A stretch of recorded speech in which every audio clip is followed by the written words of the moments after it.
우리 하나님 말씀 로마서 10장 9절과 10절입니다.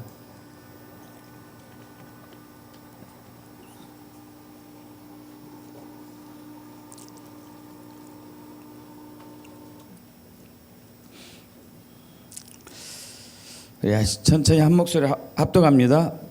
내가 만일 내 입으로 예수를 주로 시인하며 또 하나님께서 그를 죽은 자 가운데서 살리신 것을 내 마음에 믿으면 구원을 받으리라. 사람이 마음으로 믿어 의에 이르고 입으로 시인하여 구원에 이르느니라. 아멘. 점점 이제 이 세상이 더 많이 어두워지고 있습니다. 혼탁해지고 있고 더 음란해지고 있고 더 타락해 가고 있고요. 이것은 성경에 나온 그대로 지금 진행이 되고 있는 것입니다. 디모데후서 3장에서도 말세에 굉장한 혼돈과 분열과 갈등과 고통이 있다는 것을 얘기하고 있습니다. 점점 이제 동성애를 합법화한 나라가 늘어나고 있고, 우리나라 경우도 이제 기독교인들 중심으로 계속 저항하고 맞서고 있지만은 이제 비밀리에 막 자기들끼리 회의해가지고 갑자기 통과시키고 이런 이제 시가 점점 늘어나고 있습니다. 그래서 수원에서도 인천에서도 막 이거 철회하라는 이런 많은 또 시위가 있기도 하고요. 결국 이것은 이제 적그리스도가 가까이 오고 있다는, 적그리스도가 등장할 때가 가까이 왔다는 것을 또 얘기하고 있는 것이겠죠. 적그리스도가 등장할 때가 가까이 왔다는 것은 예수의 재림 때가 또 가까이 왔다는 것이고요. 또 우리는 이 과정을 반드시 통과를 해야 되는 것이고, 그래서 마지막 7년 대환란을 통과하고 예수의 재림을 맞이하여서 또 휴거되는 믿음을 우리가 갖는, 준비해야 하는 그런 아주 중요한 시기가 바로 지금 이때입니다. 그래서 이 기간에 우리는, 저와 여러분은 고난을 통과하는 믿음이 있어야 될 거예요. 고난을 통과하는 믿음. 여러분, 성경에는 많은 하나님의 사람들이 고난을 다 통과한 사람들이에요. 대표적으로 다니엘. 다니엘이 엄청난 핍박과 그런 위기 속에서도, 죽음 속에서도 믿음을 잃지 않고 고난을 통과했습니다. 사자굴에 던져진 그러한 최대의 위기를 맞이했지만 그는 절대 믿음을 잃지 않았어요. 오히려 사자들이 그를 만지도 못하게 하는 그런 기적이 나타났었고, 그로 인하여서 이 왕은 이제 그 다니엘이 섬기는 신에 대해서, 하나님에 대해서 경탄을 하면서 누구든지 이 다니엘의 섬기는 신을 무시하기면은 내가 그 사람을 이제 그 모든 가족들 다 진멸할 것이다, 이런 얘기까지 했던 것이죠. 근데 다니엘의 세 친구 사드락, 메삭, 아벳느고도 마찬가지죠. 그들은 이제 느부갓네살 왕의 금신상을 30m 되는 높이, 그리고 몸통은 3m 되는 거대한 금신상을 만들어 놓고 거기에 다 절을 하게 했죠. 근데 이 세 청년은 절을 하지 않았어요. 그리고 이제 고발이 들어오자 이 세 청년들을 풀무불에 집어 던지죠. 집어 던지기 직전에 지금이라도 너희가 이 금신상에 절을 하면 내가 살려주겠다, 이렇게 얘기하죠. 그러나 그들은 거부합니다. 우리는 죽더라도 절대 금신상에는 절하지 않습니다. 이런 죽음을 각오하고 거부하죠. 그래서 이제 평소보다도 7배나 더 뜨겁게 해가지고 그들을 그 불 속에 집어 던지죠. 얼마나 뜨거웠는지 그 세 청년을 집어 넣는 사람들이 불에 타서 죽을 정도로. 근데 막상 던지고 나서 보니까 그들이 그 불 속에서 걸어 다니고 있었었고, 또 한 사람이 이렇게 걸어 다니고 있는 것을 보고 나으라고 얘기했는데 그들은 전혀 불에 머리카락 하나도 그슬지 않았습니다. 느부갓네살 왕이 엄청나게 놀라면서 그 세 청년이 섬기는 신을 또 경외하는 그 역사가 일어난 것이죠. 여러분, 2000년 전 초대교회에서 예수님의 제자들 그리고 그 집사님들이 정말 고난을 통과하는 믿음이었어요. 스데반은 순교를 하면서까지 그는 예수님을 믿는 믿음을 버리지 않았었죠. 제자들도 마찬가지고요. 또 우리나라 대표적으로 주기철 목사님 있잖아요. 주기철 목사님.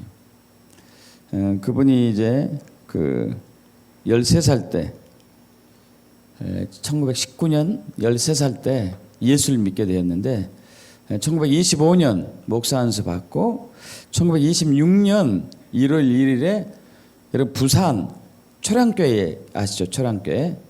우리나라 6.25 당시에 거기에 이제 많은 목회자들과 사역자들이 모여서 전심으로 기도했던, 그래서 우리나라가 적화 통일되는 데 있어서 무력 적화 통일되는 데 있어서 위기에서 건졌던 그 교회. 그 교회 담임 목사로 가세요. 그 교회 담임 목사로 섬기다가 이제 1936년에 평양의 산정현 교회로 담임 목사로 오게 됩니다. 이 평양 산정현 교회는 평양 장대현 교회, 평양 남산현 교회, 평양 산정현 교회가 부흥에 일어났던 세 교회인데 그 가운데 하나인 것이죠. 그래서 그분이 이제 부임해 가지고 한 설교 내용이나 성도들에게 가르친 게 이거였어요. 우리의 신앙은 조국이나 민족주의로 국한돼서는 안 된다. 이걸 초월해야 된다. 이게. 초월해야 된다. 조국 해방이 우리의 신앙의 목적일 수가 없다. 먼저 그의 나라와 그의 의를 구하는 게 우리의 신앙이다. 정말 바른 신앙을 가지고 계셨던 분이에요. 그래서 이제 산정교회 교인들을 잘 양육을 했던 것이죠. 그러나 1931년부터 이제 일본이 우리나라를 점점 더 핍박하고 탄압하기 시작하죠. 그래서 한국인들을, 당시 조선인들을 일본 백성으로 만들고자 정책을 펼치죠. 그래서 이제 그 신사참배라는 그 제도를 만듭니다. 그 일본에는 수많은 신들이 있고 황제도 신으로 이렇게 일본 천황도 신으로 격상시켜 놨는데 그 신사참배를 그러니까 이러한 재단을 만들어 놓고 거기에 절을 하라는 거죠. 절. 그럼 처음에 우리나라 기독교, 감리교, 장로교 이런 성결교 이런 모든 단체들이 모든 교단들이 다 거부했어요. 그러나 탄압이 들어오고 압력이 들어오고 협박이 들어오고 회유가 들어오자 한 교단 한 교단씩 다 변질되고 합니다. 감리교를 필두로 장로교 막 이런 많은 교단들이 신사참배에 참여하게 되고 말죠. 그러나 주기철 장로 목사님께서는 단호히 거부하죠. 그래서 노예에서 또 오히려 왕따당하기도 해요. 결국은 1938년 그는 이제 일본의 이제 순경에 의해서 끌려가고 그때부터 고문받기 시작하죠. 1944년 이제 그분이 순교하기까지 무려 5번에 걸쳐서 옥살이를 치르게 됩니다. 총 5년 4개월 하게 되죠. 얼마나 고문을 지독하게 했는지 고춧가루를 뜨거운 물에 풀어가지고 코에 넣는 것은 뭐 기본이고요. 또 그 심지 그러니까 그 붕대를 심지처럼 만들어 가지고 이걸 알코올을 적셔서 그 남자 성기에 집어넣었어요. 이거 소변 볼 때 막 얼마나 고통스러웠는지. 수많은 고문 속에서도 전혀 굴하지 않았습니다. 그렇게 하다가 또 잠시 풀려나가기도 했어요. 그래서 마지막 그분께서 한 설교 내용이 그거예요. 저는 고문 옥살이 하면서 고문하는 동안에 5가지 기도가 세워졌습니다. 이렇게 얘기합니다. 첫 번째 저희 기도는 죽음의 권세를 이기게 해 주시옵소서. 바야흐로 저는 죽음의 직면에 있습니다. 제 목숨을 뺏으려는 검은 손이 시시각각 다가오고 있습니다. 사망의 권세는 사람을 위협하는 마귀가 사용하는 최대 무기인 듯한데, 죽음이 두려워서 의리를 버린 사람들이, 믿음을 버린 사람들이 얼마나 많습니까? 주님, 저는 그러한 일을 겪지 않기를 원합니다. 이 몸이 가루가 돼서 부서진다 하여도 주님을 사랑하는 그 믿음을 잃지 않기를 원합니다. 세례 요한도 33세, 스데반도 젊은 나이에 순교를 당했던 것처럼 이 몸도 시들기 전에 제물이 되게 하여 주시옵소서. 이런 기도를 또 하게 되고, 두 번째는 장기간의 고난을 끝까지 견딜 수 있게 해 주시옵소서. 그래서 주님이, 제가 주님 앞에 왔었을 때 너는 내 이름으로 평안과 즐거움을 다 받아 누리고 고난은 내 자는 어찌하고 왔느냐 하고 물으신다면은, 주님, 저는 그 고난을 돌파하고 주님 앞에 왔습니다. 이런 대답을 할 수 있도록 해 주십시오.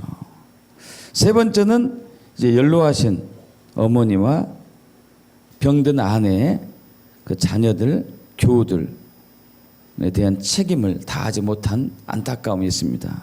또 네 번째는 의에 살고 의에 죽게 해 주시옵소서. 인생은 짧지만 의는 영원합니다.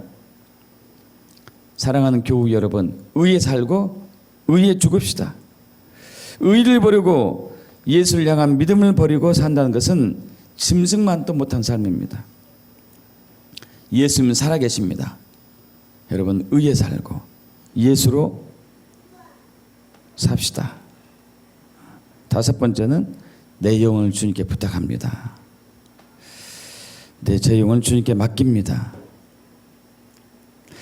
이렇게 하면서 이제 그분이 일사각오라는 신앙을 가지면서 그분이 유언한 게 있습니다. 유언. 주님을 위하여 오는 고난을 내가 피하였다가 이 다음에 내가 무슨 낯으로 주님을 대하겠습니까?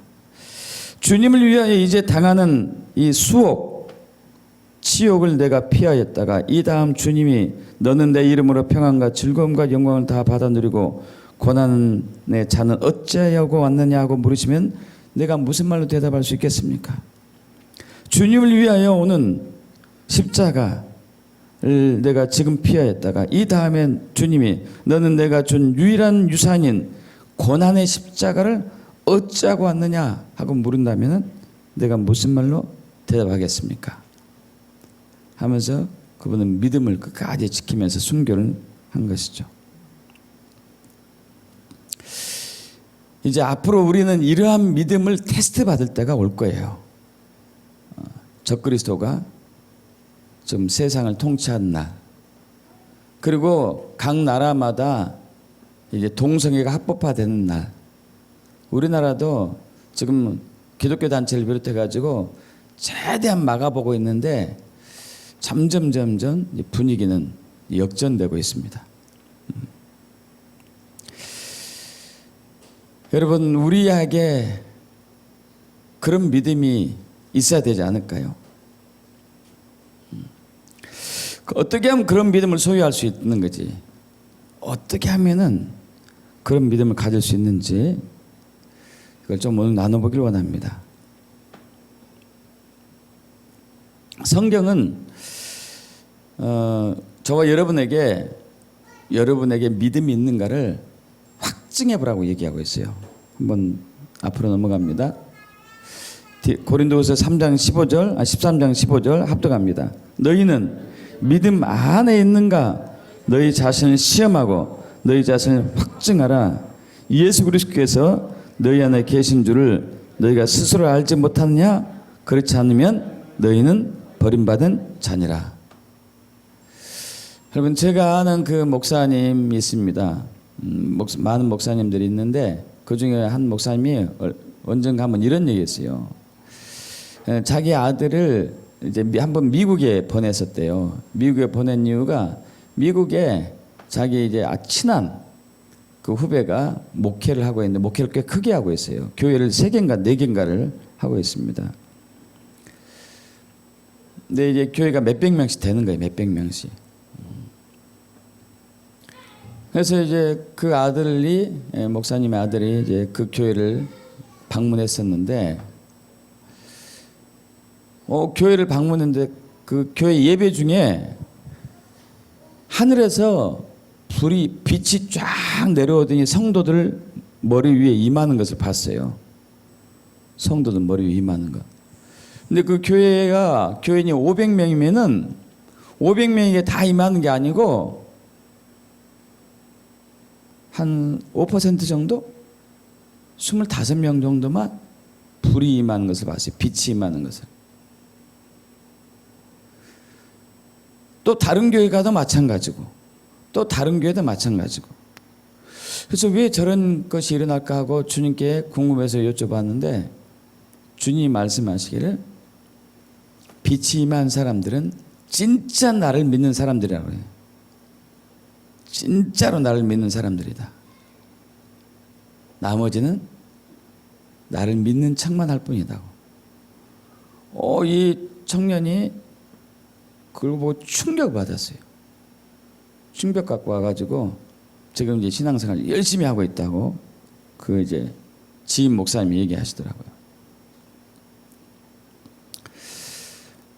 여러분, 우리 안에 구원받을 만한 믿음이 있다는 것을 어떻게 확정할 수 있을까요? 자, 그것은 뭘로 확정하죠? 우리 안에 예수님이 계시는 것, 그리스도가 계시는 것, 예수 그리스도가 우리 안에 있는 것. 우리 안에 예수님이 있냐 없느냐예요.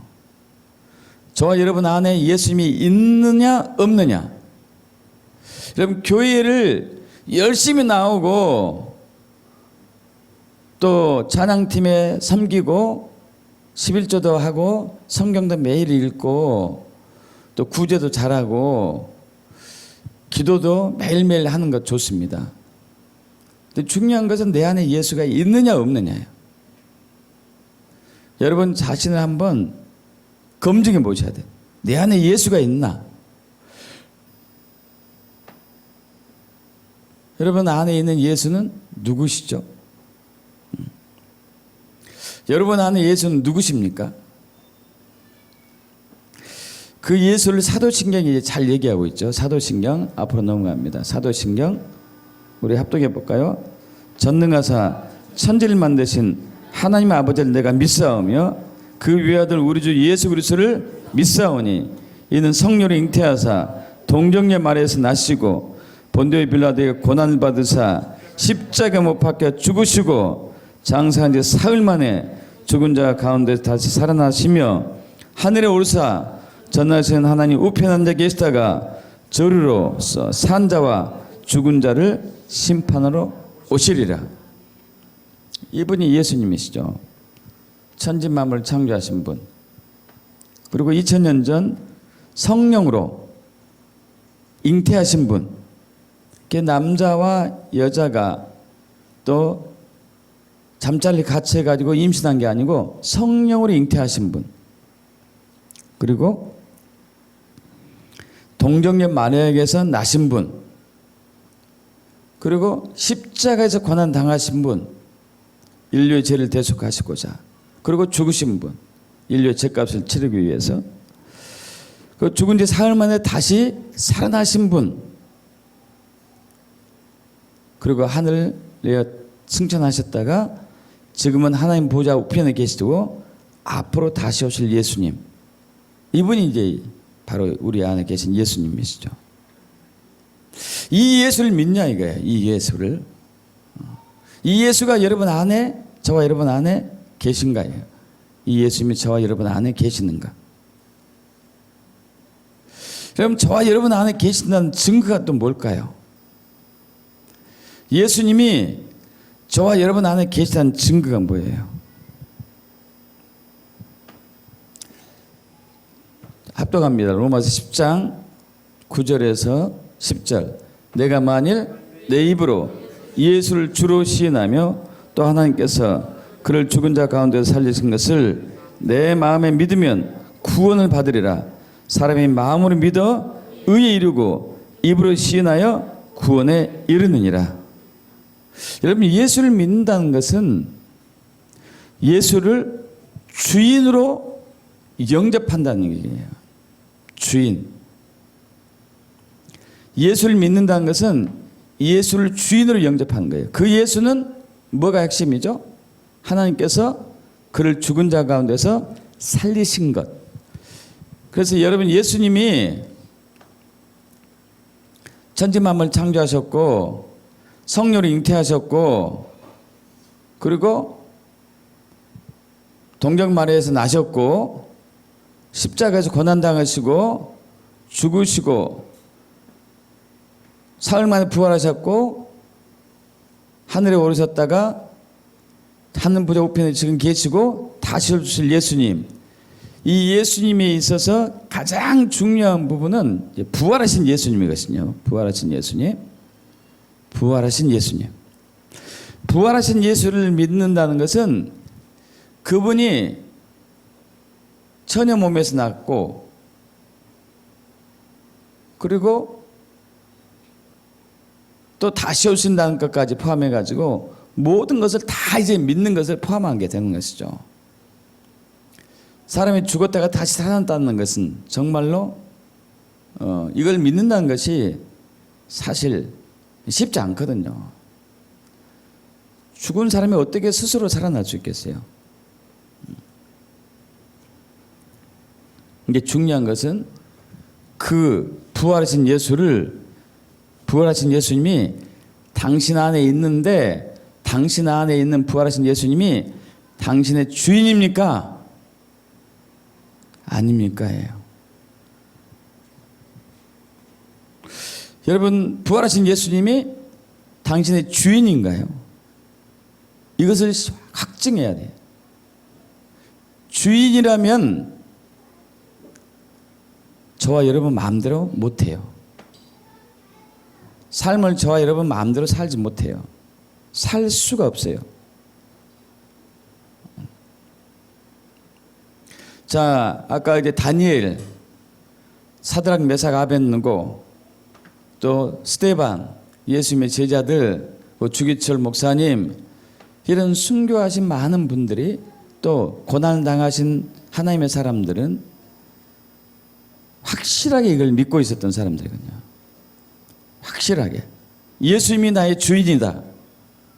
예수님만이 나의 주인이시다.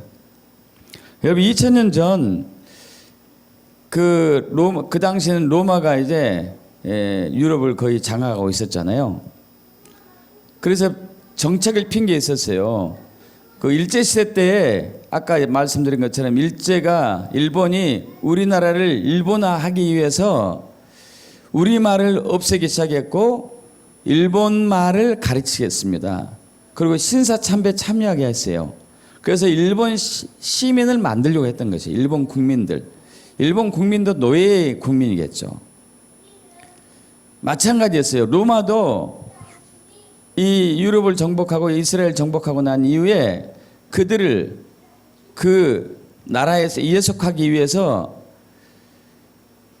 그 백성들, 식민지에 있었던 백성들조차까지도 로마 황제를 주로 부르게 했어요. 주. 로드. 주님으로 부르게 했습니다. 그래서 여러분, 여기서 사도 바울이 내가 만일 내 입으로 예수를 주로 시인한다는 얘기는 목숨을 건 거였어요. 로마 병사들이 길을 가다가 유대인이나 또 식민지 사람을 딱 붙잡고 당신의 주인 누구입니까? 하면 나의 주인은 로마 황제 시저입니다. 케사르입니다. 이렇게 대답했어야 했어요.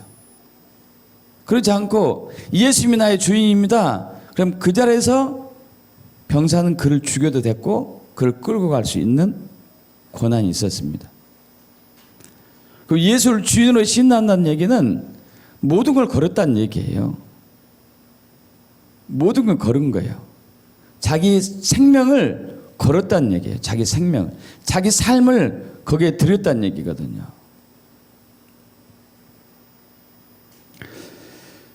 여러분, 사탄은 항상 저와 여러분에게 유혹하는 게 똑같은 패턴으로 유혹하는 게 있습니다. 그건 뭐냐면은 너의 주인은 예수가 아니고 너다 이거예요. 너. 네가 너의 주인이다. 네가 너의 주인이다. 창세기 3장에서도 사탄이 하와를 유혹할 때 그 방법을 썼던 것이죠. 그래서 하와에게 묻죠. 야, 하나님이 진짜로 동산의 모든 나무의 과실을 먹지 말라고 하더냐? 선악과를 알게 하는 나무 열매만 먹지 말게 했잖아요. 근데 그렇게 묻지 않죠. 사탄을 하와를 혼돈시키기 위해서. 그래서 하와가 얘기합니다. 동산 나무의 열매는 우리가 먹을 수 있지만 동산 중앙에 있는 나무의 열매는 하나님 말씀에 너희는 먹지도 말고 만지지도 말라. 너희가 죽을까 하노라. 여러분, 여기서 사탄이 미혹에 하와가 두 가지를 실수해요. 뭐냐면은 동산 중앙에 두 종류의 나무가 있었어요. 아시죠? 하나는 선악을 알게 하는 나무가 있었고 또 하나는 뭐죠? 생명나무. 생명나무 과실은 먹게 했어요. 그죠? 먹게 했는데 그 얘기는 또 뺐어요. 그냥 동산 중앙에 있는 나무의 실과는 먹지 말라 했다. 자, 그러나 또 먹지도 말고 만지지도 말라. 만지면 죽는다까지는 얘기 안 했거든요. 어쨌든 지금 이 부분은 지금 사탄의 공격에 하와가 혼돈이 오고 있다는 것을 우리가 알 수 있는 부분이고, 그러자 이제 사탄이 얘기하죠. 야, 절대 죽지 않는다. 절대 죽지 않는다. 앞으로 넘어갑니다. 그것을 먹는 날에는 너희가 그것을 먹는 날 너희 눈이 밝아져서 하나님과 같이 된다. 하나님처럼 된다. 선악을 알 줄 하나님이 아십니다. 여러분, 하나님처럼 된다는 얘기는 이제 너는 하나님을 의지하지 않고 너 힘으로 혼자 힘으로 살아갈 수 있다는 것을 얘기하거든요. 하나님처럼 된다는 것은. 여러분, 지금 하나님께서는 아담과 하와가 선악과를 먹을 줄 알았어요. 그러면서도 불구하고 선악과를 에덴 동산 중앙에 놨습니다. 그리고 인류가 범죄할 줄 알았어요. 그래서 많은 사람들이 이런 질문하죠. 왜 하나님은 분명히 먹을 줄 알았음에도 불구하고 그걸 하필이면 만들어 놨냐 이거예요. 하필이면 만들어 놨냐. 안 만들어 놨으면 인류가 죄를 짓지 않았을 것이고 인류가 이런 고통 속에 있지 않았을 텐데 왜 만들어 놨냐 이거죠. 왜? 크게 두 가지가 의미가 있는데, 하나는 하나님과 친밀한 사랑의 교제를 나누기 위한 것이고, 하나는 선악과를 통해서 누가 주인이냐 이거예요. 누가 주인이냐. 여러분, 하나님께서 아담과 하와를 사람을 창조하실 때 누구 형상으로 창조했다고 그랬죠? 하나님 형상으로. 하나님 형상으로 창조했기 때문에 하나님의 성품이 다 있었어요. 하나님의 영광이 있었습니다. 그래서 피조물들이 아담을 보는 순간 하나님 본 것처럼 착각했어요. 여기서 하나님의 형상이라는 단어가 이 히브리어로 쩔렘이라는 단어인데, 이 쩔렘이라는 단어는 그림자예요. 환영, 그림자. 창세기 2장 후반부에 보면은 아담이 이제 그 동물들의 이름을 지으려고 합니다. 그래서 하나님께서 모든 동물들을 아담 앞으로 다 보내잖아요. 그래서 아담이 호랑이는 보고 호랑이라고 그러고 사자는 보고 사자라고 그러고 거북이는 거북이라고 이름을 붙여줍니다. 이름을 붙여줬다는 얘기는 아담에게 속해 있다는 것을 얘기해요. 그래서 그들은, 그 짐승들은, 동물들은 아담 앞에 와서 아담을 보는 순간에 하나님을 본 것처럼 착각했어요. 왜? 하나님이 영광의 옷을 입고 있었기 때문에. 그래서 아담이 얘기한 대로 순종했습니다. 그럼 누가 하나님이고 누가 사람이냐 이거죠. 이걸 가장 단적으로 잘 표현해준 얘기가 이제 요셉의 이제 꿈쟁이 요셉의 얘기인데, 꿈쟁이 요셉이 이집트의 보디발 장군의 집에서 근무하죠. 노예로 살다가 정말 성실함이 눈에 잘 띄어가지고 집사로 세워집니다. 집사로 세워지고 뭘 맡기죠? 집안의 모든 일을 다 맡겨요.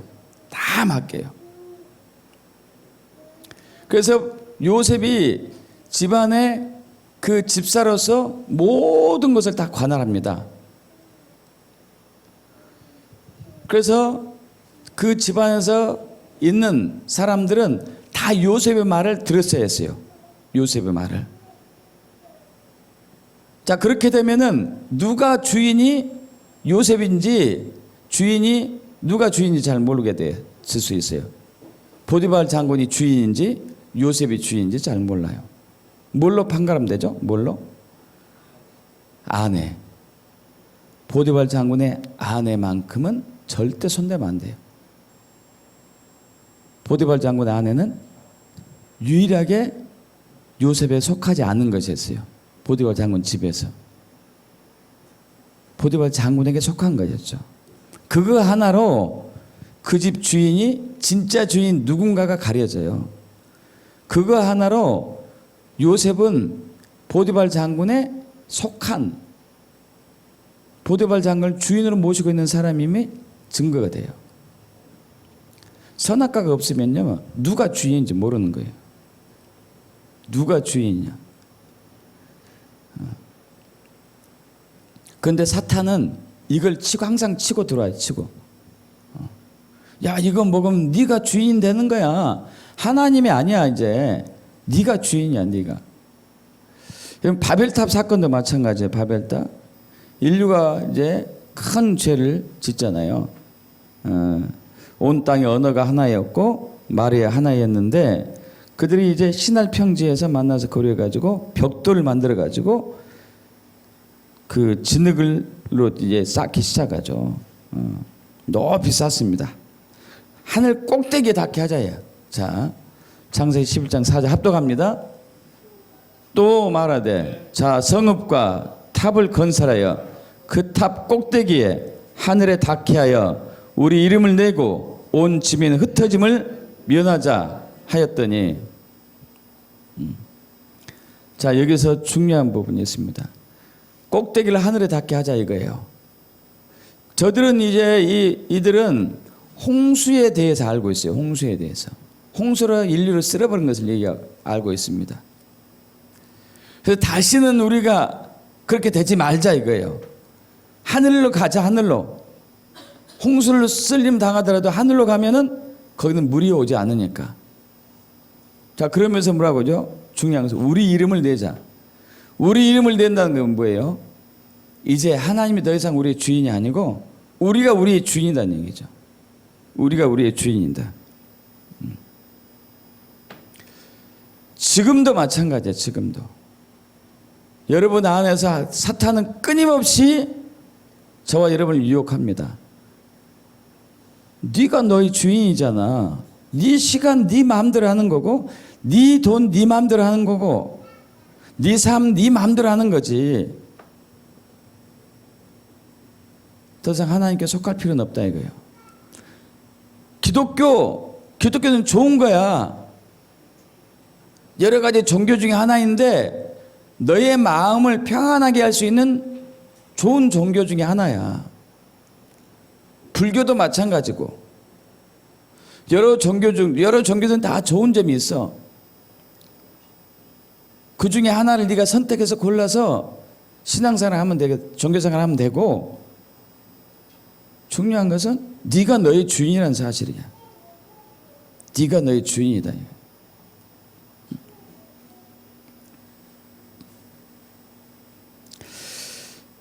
여러분, 예수 믿는 순간에 예수 믿게 되면은 예수님이 주인이 되는데, 예수님이 주인 된다는 얘기는 바로 이 부분이죠. 앞으로 넘어갑니다.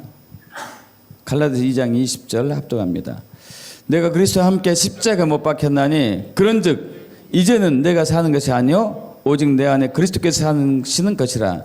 이제 내가 육체 가운데 사는 것은 나를 사랑하사 나를 위하여 자기 자신을 버리신 하나님의 아들을 믿는 믿음 안에서 사는 것이다. 여러분, 예수 믿는다는 것은, 자, 예수님께서 십자가에서 고난당하시고 죽으셨잖아요. 그럼 예수님께 십자가에서 고난당하고 죽으셨을 때 저와 여러분의 죄된 몸도 거기에 죽었다는 것을 믿는 것이거든요. 믿는 것이에요. 예수님이 다시 사셨을 때 우리는 새 생명을 얻었다는 것을 믿는 것이거든요. 자, 근데 중요한 것이 이제 그렇게 되었을 때 못 박혔는데, 그런즉 이제는 내가 사는 것이 아니요 오직 내 안에 그리스도께서 사는 것을 믿는 거예요.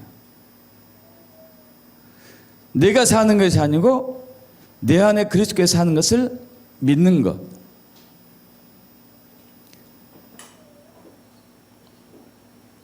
이게 믿음이라니까요.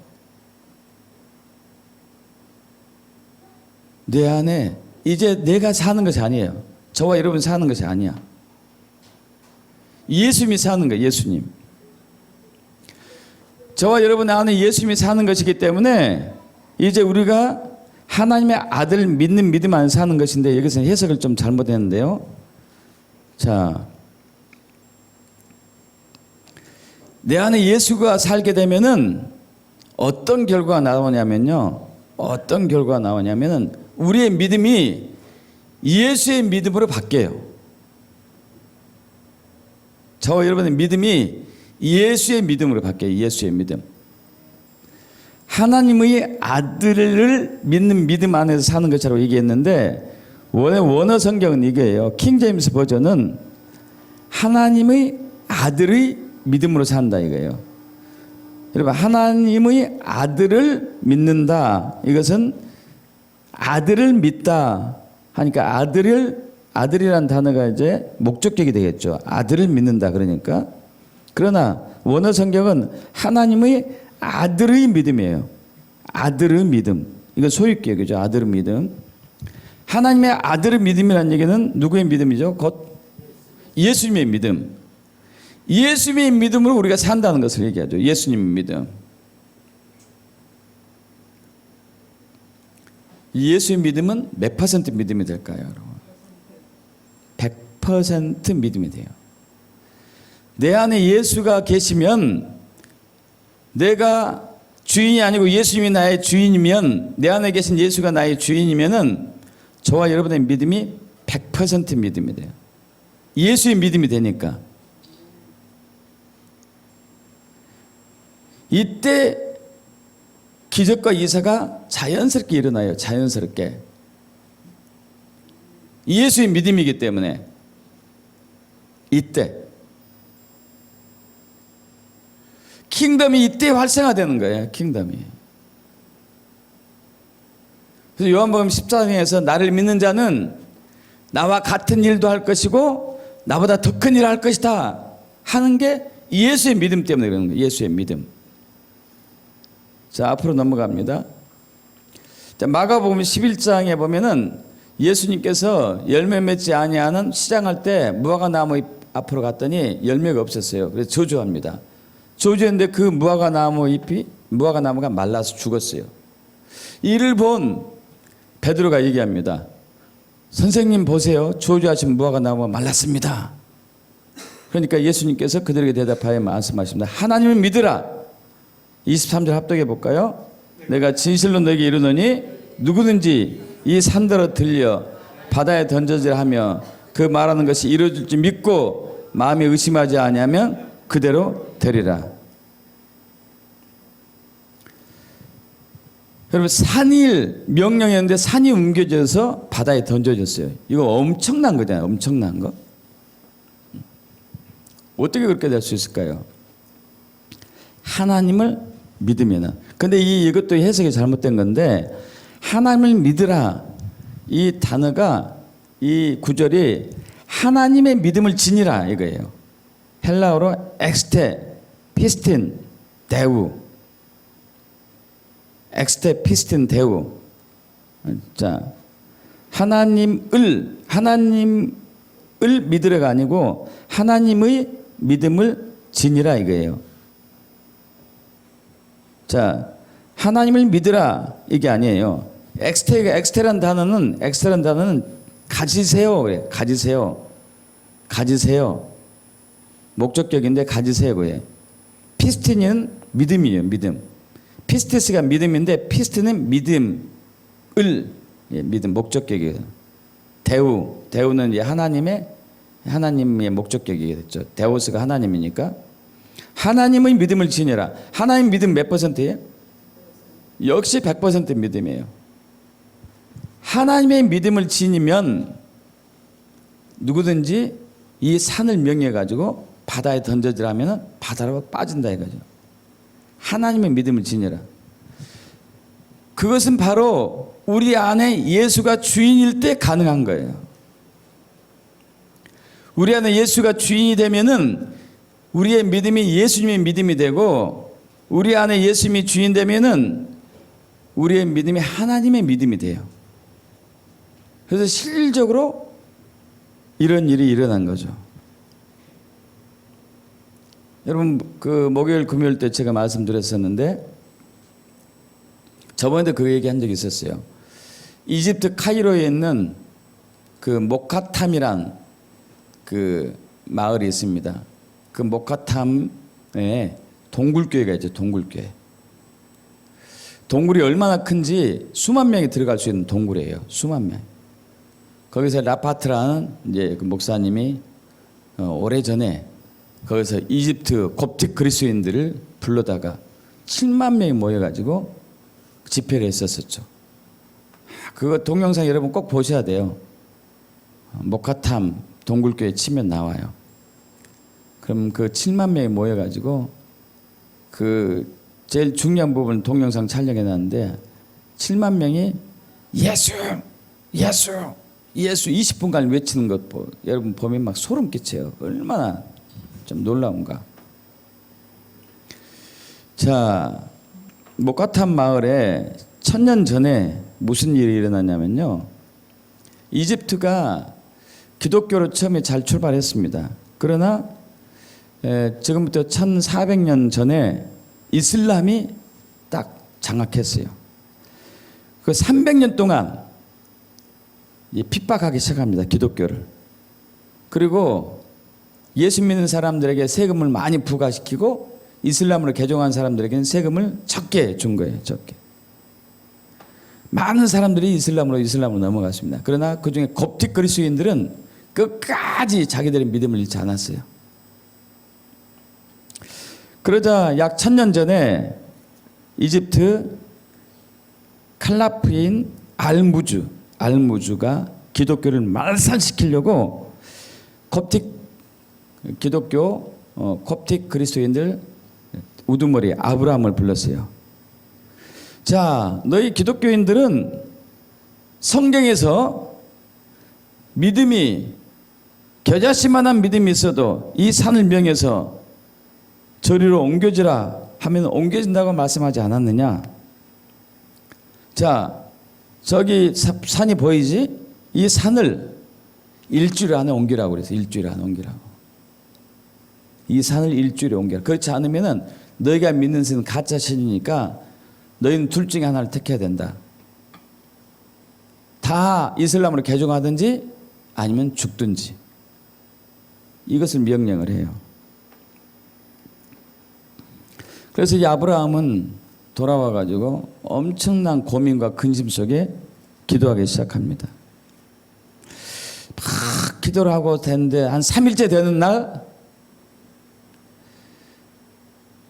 성령의 음성을 들어요. 밖으로 나가서 지나가는 사람에게 도움을 청해라. 그러면서 이제 한 사람을 지목을 해야죠. 한 사람을 지목해서 만났는데 그 사람은 시몬이란 이름을 가진 이제 구두수선공이었어요. 구두수선공. 근데 눈이 한쪽이 없어요. 눈이 한쪽이 애꾸눈입니다. 왜 애꾸눈이냐면 이 사람이 어느 날 구두수선을 이제 하고 있는데 한 여인이 구두를 이제 맡기러 왔어요.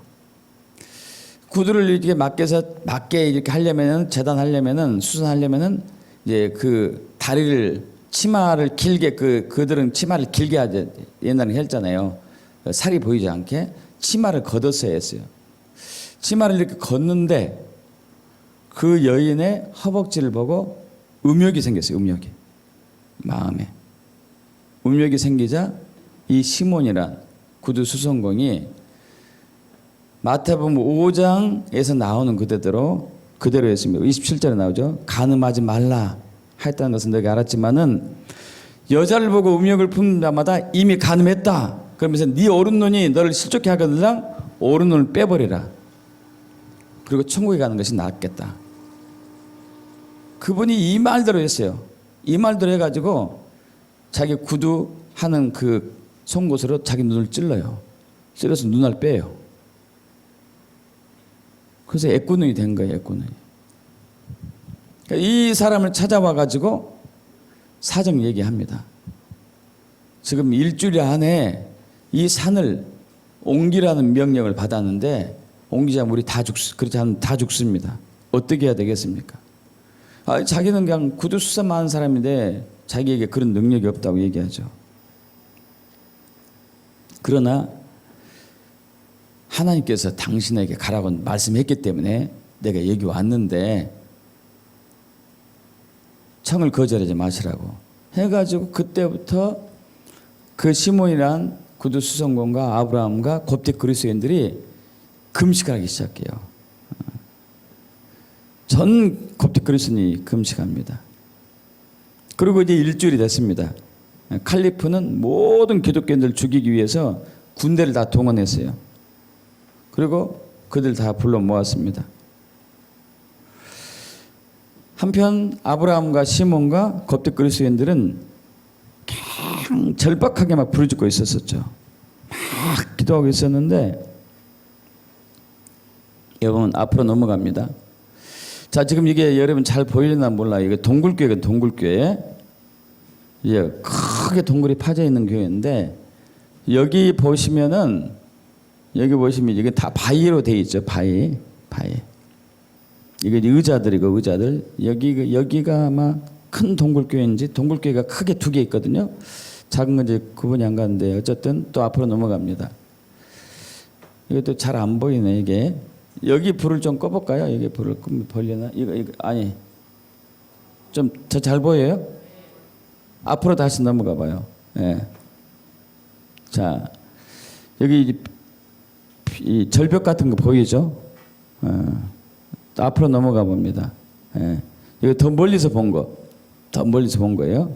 이게 동굴교회예요. 이런 게 두 개 있어요. 이런 게 두 개. 또 앞으로 넘어갑니다. 자, 아주 앞에서 본 거, 멀리서 본 거. 자, 바위가 여러분 여기 깎아지는 바위가 보이나요? 이게 완전히 이렇게 깎아 있는 듯한 바위. 또 앞으로 넘어갑니다. 예. 여러분 이 바위들이 바위 사이인데 이게 완전히 깎아져 있죠. 깎아져 있어요. 엄청나게 커요. 여러분 사람이 지금 요만합니다. 요만해요. 엄청나게 높아요. 사람 보이시죠? 맨 끝에 손가락만 하죠. 손가락만 해요. 굉장히 크죠. 굉장히 높은 산이에요. 아주 높진 않지만은 자, 또 앞으로 넘어가 봐요.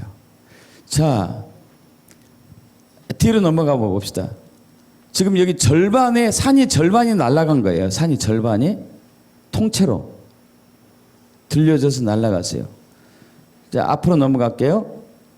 자, 여러분, 이 산이 절반이 위로 날랐어요. 그래서 이게 벽화가 이게 있는데, 그림이 있는데 거기에 그려져 있거든요. 근데 이 절반이 위로 날아간 하늘로 솟아갔고, 이 사이가 하늘이 보이고 태양이 이렇게 비치는 것을 그려놓은 거예요. 1000년 전에, 이건 1000년 전의 그림이에요. 1000년 전에. 1000년 전에 있었기 때문에 했을까요? 없었기 때문에 했을까요? 있었기 때문에요. 실제로 진짜로 있었기 때문에. 또 앞으로 넘어갑니다. 뒤로 넘어가세요. 네, 됐습니다. 자, 다시 앞으로요. 하나만 더. 실제로 이 일이 있었습니다. 여러분, 여기 보시면 이제 koptic 그리스도인들 여기 쭉 있죠. 이쪽에 이 칼리프 왕, 이 놀라는 모습이 있죠. 놀라는 모습, 혼비백산하는 모습이 그려놓은 거죠. 다시 불 켜주시고요. 자, 바위산이 큰 소리를 내면서 움직여요. 그리고 이게 소리가 났을까요? 안 났을까요? 엄청난 소리가 나요. 굉음이 났어요. 근데 그 소리가 까탁 까탁 이 소리가 났어요. 까탁 까탁 까탁. 그래서 목가탐 교회예요. 목가탐 교회. 목가탐 마을이래요. 목가탐 마을. 그 소리 나는 의성을 그대로 따가지고 목가탐이라고 하는 거예요. 목가탐. 진짜로 성경에 말한 그대로 일이 있었다니까요. 정말로.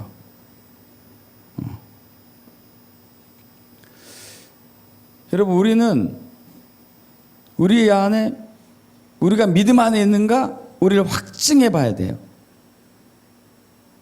확증해 보는 것은 내 안에 그리스도가, 예수 그리스도가 있나 없나예요.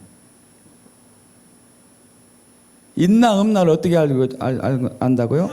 그분이 나의 주인인가 아닌가요? 부활하신 예수가 나의 주인인가 아닌가? 부활하신 예수가 나의 주인이라면 예수가 있는 거예요. 그리고 어떤 환난과 역경과 고난이 와도 절대 그 믿음이 변질되지 않습니다.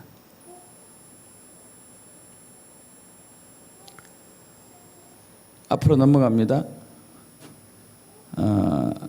좀 더 앞으로, 좀 더 넘어가요. 더 앞으로, 더, 한 번 더요, 한 번 더요, 한 번 더요. 예.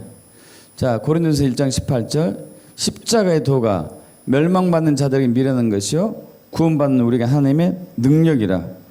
여러분, 예수님의 십자가의 도는 아까 그거예요. 예수님께서 성령으로 잉태했고 동정연에서 만나시고 십자가에서 고난당하시고 죽으시고 부활하시고 승천하셨다가 지금 하늘 보좌 우편에 계시고 앞으로 다시 오실 예수님. 거기서 핵심은 이제 부활하신 예수님이거든요. 이 도가 멸망받는 우리 사람들에게 미련한 것이지만은 구원받는 우리가 하나님의 능력인데, 십자가의 복음에 능력이 있기 때문에, 복음의 능력이 있기 때문에 저와 여러분이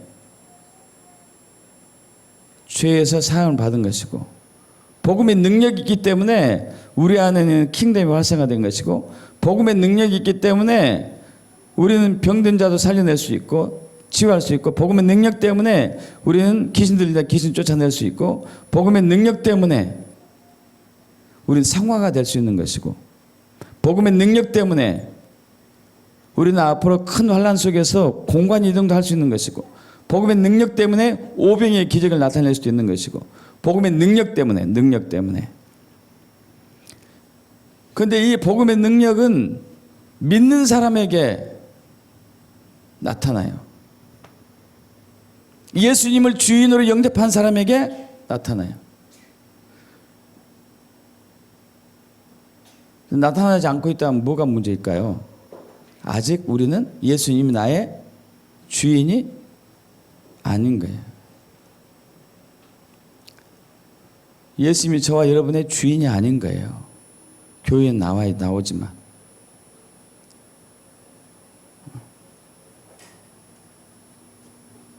그럼 어떻게 해야 되니?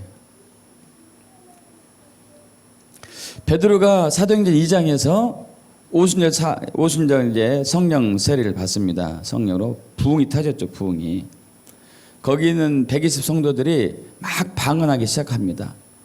그러니까 이제 그때 오순절 날 그 이스라엘은 물론이고 세계 각지 흩어졌던 유대인들이 다 왔었어요. 그래서 오순절 그 기간을 축제를 잘 지내고 있는데, 아니 대낮에 이른 아침부터 뭐 이상한 사람들 막 방언을 하니까 저 술 취했구나 하는 사람도 있고 미쳤구나 하는 사람도 있고. 그 베드로가 얘기하죠. 우리 앞으로 넘어갑니다. 뒤로요. 뒤로. 그림 바로. 예. 베드로가 이렇게 얘기합니다. 야, 이 술 취한 사람이 아니다. 선지자 요엘을 통해서 하신 말씀 있지 않냐? 말이래. 내가 내 영을 모든 육체에게 보여줄 텐데 너희 자녀들이 예언하고 젊은이들이 환상 보고 늙은이 꿈을 꿀 것이다. 이렇게 하면서 누구든지 주의 이름을 부르는 자는 구원을 받으리라. 주의 이름을 부르는 자, 주여 주여 주여 하는 자가 구원을 받는다. 이게 아니에요? 주의 이름을 부르는 자는 너희가 예수를 주로 영접한 사람은 구원을 받는다는 얘기예요. 믿습니까, 여러분? 자, 그렇게 하면서 앞으로 넘어갑니다. 이스라엘 사람들아, 이 말을 들으라. 너희도 아는 바와 같이 하나님께서 나사렛 예수로 큰 권능과 기사와 표적을 너희 가운데서 베푸사 너희 앞에서 그를 증언하셨느니라.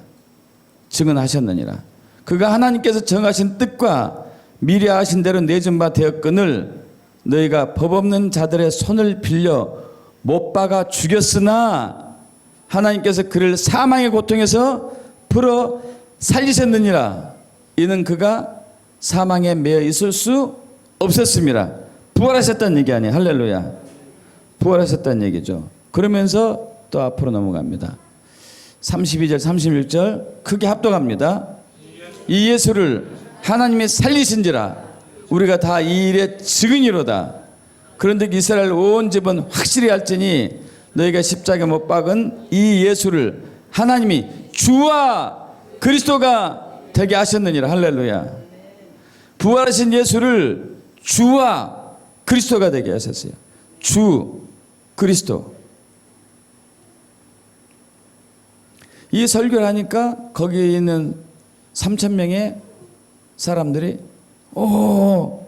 마음에 찔려가지고 베드로가 다른 사도들에게 물어 얘기합니다. 그럼 우리가 어찌해야 됩니까? 이거예요. 앞으로 넘어갑니다. 합독합니다. 회개하여 각각 예수 그리스도의 이름으로 세례를 받고 죄의 사함을 받으라. 그래야면 성령의 선물을 받으리니 이 약속은 너희와 너희 자녀와 모든 먼데 사람 곧 우리 주 하나님이 얼마든지 부르시는 자들에게 하신 것이라. 여러분 한 가지 물어볼게요. 자, 다 똑똑히 들어보셔봐요. 여러분 예수 믿을 때 회개 혹시 하셨어요?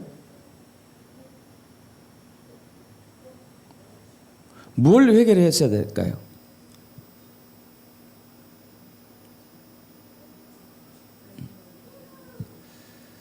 자, 이거 집중하셔봐요. 예수 믿을 때 회개하셨나요? 뭘 회개를 해야 될까요? 뭘 회개해요? 뭘?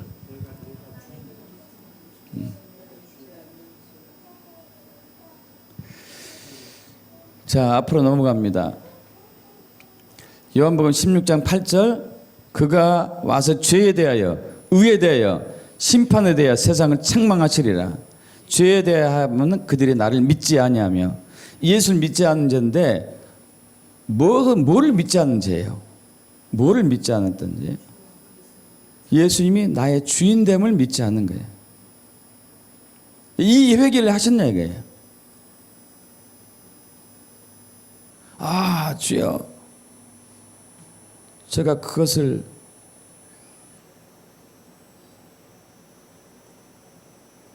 어떻게 됐죠?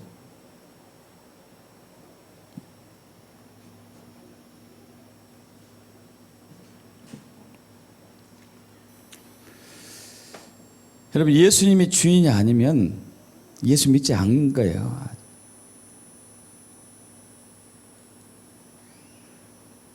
아까도 말씀드린 것처럼 사탄은 항상 우리에게 유혹하는 게 있어요. 네가 너의 주인이다. 네 인생은 너의 것이다. 네 마음대로 살아라. 네 뜻대로 살아라. 기독교는 모든 종교 중에 하나인데 우리의 마음에 안식을 주는 종교 중에 하나일 뿐이다. 하나님은 사랑이신데 그냥 그 사랑을 우리에게 주려는 것으로 끝나는 분이다. 주인은 아니다. 주인.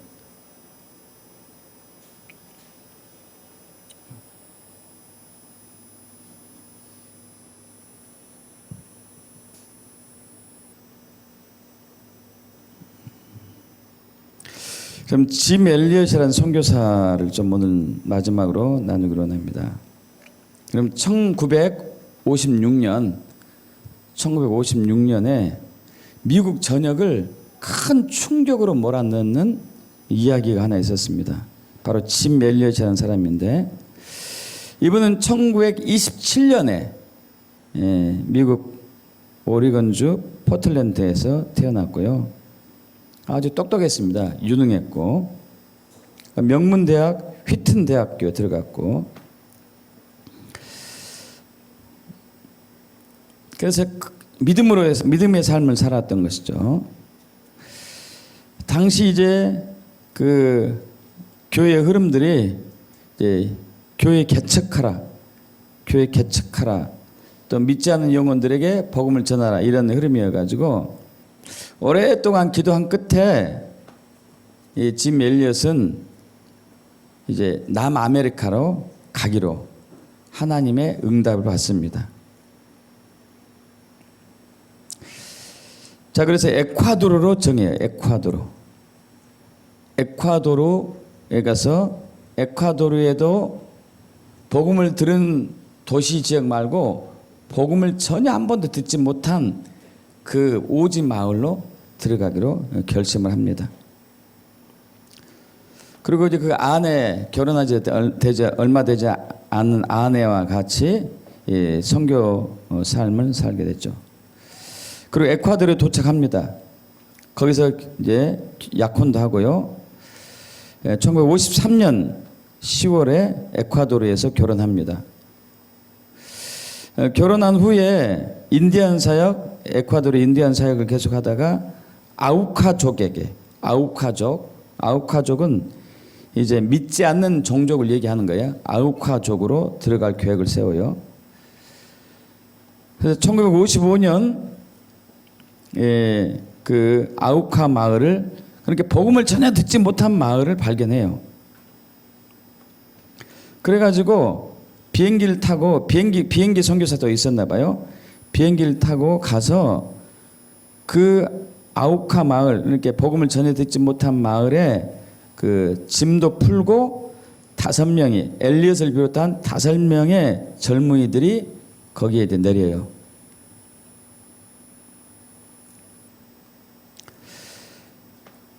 그리고 이제 한 5일이 지났습니다. 5일이 지났는데 그 짐 엘리엇을 비롯한 선교팀에게 아무 소식이 없는 거예요. 그래서 다시 비행기를 보냅니다.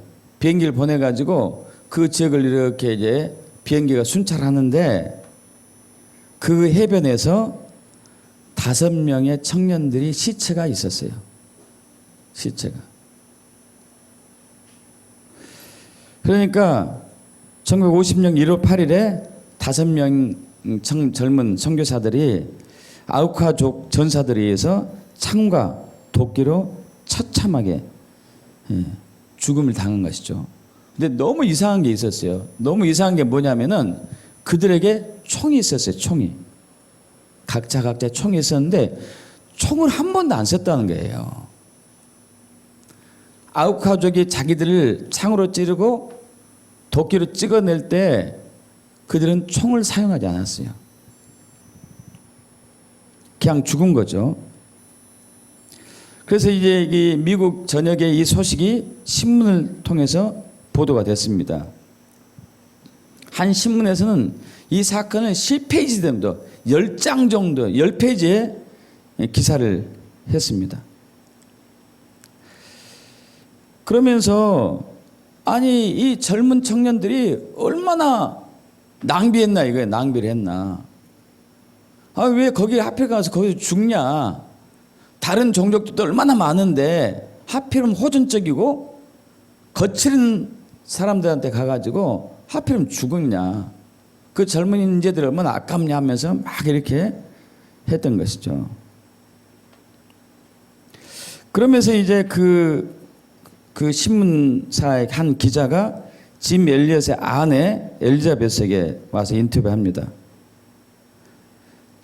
아니 당신 남편하고 그 선교팀들은 사실 이건 낭비한 거다. 그러자 이제 이 아내가 얘기하죠. 낭비라뇨. 왜 이런 말씀하십니까? 제 남편은 어렸을 때부터 이 순간을 위해서 준비했던 사람입니다. 그래요. 충격적인 얘기를 해요.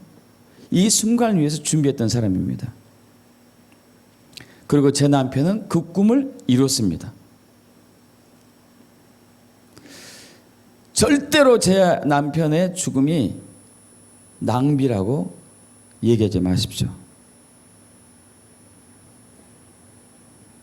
그래서 나중에 이제 엘리엇이 그 휘튼 대학교 기숙사 때 생활했던 곳을 이제 가보니까 일기가 있었어요. 일기들을 다 모아가지고 아내가 그 책으로 출간합니다. 19살 때 일기를 쓰기 시작했는데 순교 나이가 29살이었거든요. 10년 동안 이제 이 글을 써왔는데 이런 내용이었어요. 주님이 저를 성공하길 원하는데 성공한다는 것은 높은 자리에 오른 게 아니고 제 삶이 하나님을 아는 가치를 드러내게 해주세요. 하나님을 알리게 해주세요. 제 삶이. 제가 하나님께 감히 기도하는데 이 부족한 저의 나무 토막 같은 인생에 불을 붙여주시고 제가 주님을 위해 탈 수 있도록 해 주시옵소서. 나의 삶을 완전하게 소멸시켜 주시옵소서. 이 몸은 제 것이 아니고 주님의 것입니다. 저는 오래 사는 것을 원치 않습니다. 주님처럼.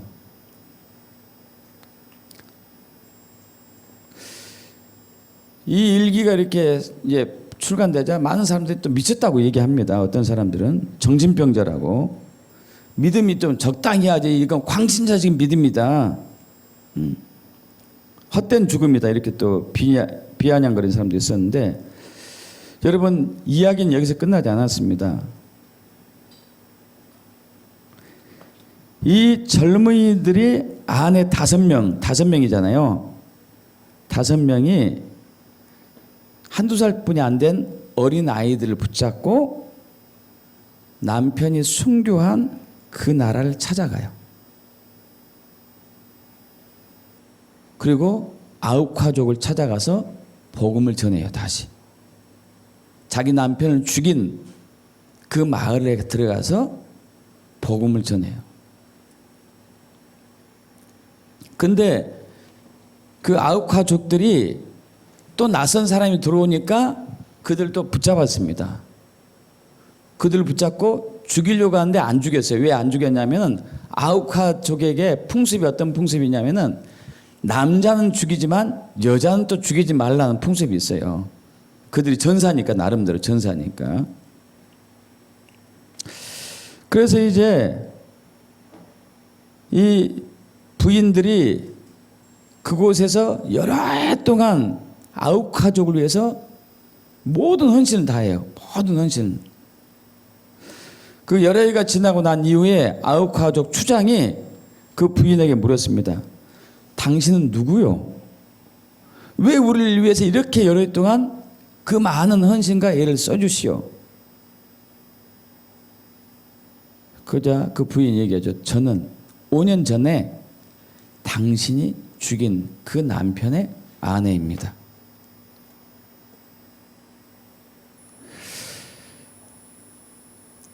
예수님의 사랑 때문에 우리는 당신들에게 복음을 전하러 왔습니다. 얘기하죠. 여러분, 이 얘기를 들은 아우카족 추장과 그 마을 사람들이 엄청난 감동과 충격을 받고 전 마을 사람들이 예수를 믿기로 결단해요. 할렐루야.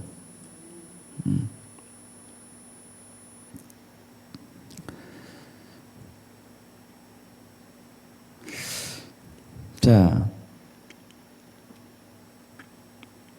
그리고 난 이후에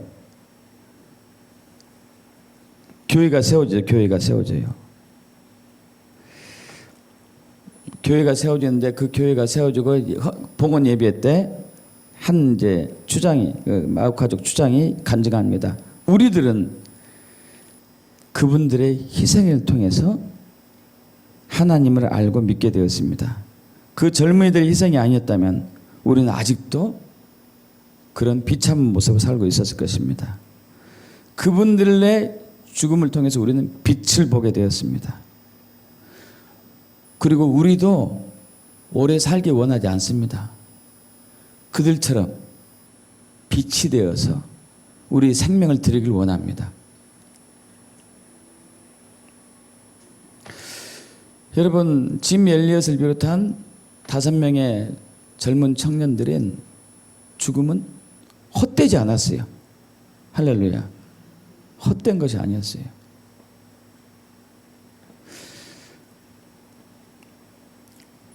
그 1992년 6월 달에 5 선교사가 피살된 지 36년 되는 때에 그 마을을 한 마을에 신약 성경 봉헌 예배가 드려졌는데 75명의 와우라니 인디안 기독교인과 수명의 성경 번역사 이제 여러분들이 함께 모였었죠. 자, 지금 현재 그 마을은요, 수백 개 교회가 생겼습니다. 그 저녁에 수백 개 교회가 생겼어요. 그리고 특히 그 5 청년을 죽인 그 마을은 목회자들이 많이 나왔어요. 목사들이. 그리고 1995년 휘튼 대학에 부흥이 일어나요. 그 짐 엘리엇의 순교를 통해 가지고. 여러분, 그분이 한 얘기가 이거예요. 짐 엘리엇 우리 함께 해볼까요? 우리가 이 시대에 스스로 믿는다고 말하는 사람들에게 전해야 할 믿음과 진리는 오직 부활이 근본이 되고 부활을 통해서만 발견되고 부활로 견고하게 세워진다는 것입니다. 다른 어떠한 것도 아닌 오직 이것입니다. 만약 당신의 구원에 대한 확신이 다른 어떠한 것도 아닌 이 부활의 사실 위에, 부활의 진정한 의미 위에 세워졌다면 그것은 우리 주 예수님께서 말씀하신 것 같이 내가 살았고 너희도 살겠음이라고 하신 말씀이 실제가 되는 것입니다. 진정한 부활은 복음을 실제가 되게 합니다. 그럼 예수 믿는다는 것은 부활하신 예수를 믿는다는 것인데, 부활하신 예수를 진짜 믿게 되면은 그 예수님이 나의 주인으로 고백하는 삶을 실제로 살게 돼요. 실제로. 그러면서 예수님이 하신 기적과 이사가 자연스럽게 나타날 뿐만 아니고 어떤 역경과 환난과 고난과 핍박이 오더라도 절대 죽음을 두려워하지 않습니다. 오히려 그 고난을 속에 들어가는 거예요. 고난 속에. 그 고난을 통해서 복음이 전해지는 것이죠. 여러분, 지금 여러분 마음속으로 여러분 스스로를 검증해 보셔봐요. 내가 부활하신 예수를 진짜 믿고 있는지, 예수님이 나의 주인인지, 여전히 내가 내 삶의 주인으로서 살아가고 있는지. 우리 안에 예수가 없다면 우리는 버림받은 사람이에요. 여전히 여러분이 여러분의 삶의 주인이라면 회개하셔야 돼요. 더 이상 제가 저의 주인이 아니고 예수님이 저의 주인입니다. 예수님이 주인된 삶을 살고 결단합니다. 돌이키셔야 돼요. 그것이 진짜 구원받는 신앙이에요. 킹덤이 나타나는 신앙이고.